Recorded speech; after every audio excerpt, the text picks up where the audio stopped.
Assalamualaikum warahmatullahi wabarakatuh. Baik, pada video ini saya akan membuat tutorial bagaimana cara print laporan AppDeskkel.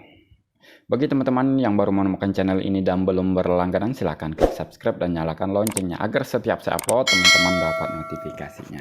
Jadi langsung saja kita buka browsernya. Di sini saya menggunakan Google Chrome. Nah, klik saja di sini kolom pencarian, tulis saja AppDeskkel. Terus saja seperti ini, lalu ada ini yang paling atas ini appdeskkel.binapemdes.kemendagri.go.id.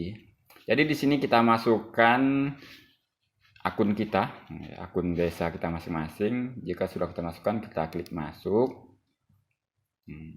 Setelah itu kita klik laporan. Setelah itu kita pilih cetak laporan. Di cetak laporan ini kita pilih tahun terakhir.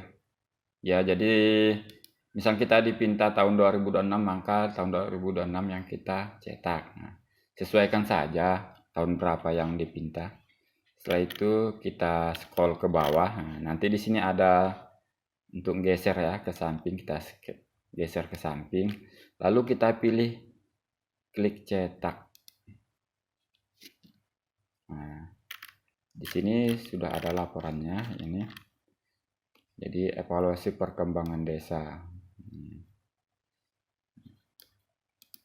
Setelah itu kita klik ini, ada logo print ini, kita klik print. Nah, di sini kita tentukan printer kita mau menggunakan printer apa. Sesuaikan dengan printer teman-teman. Nah, ini bisa dicek dulu data kita.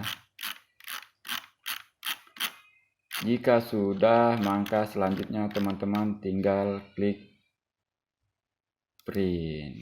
Nah, karena ini printernya tidak saya hidupkan, jadi ini belum siap. Jadi seperti tadi ya, maka otomatis aplikasi akan print.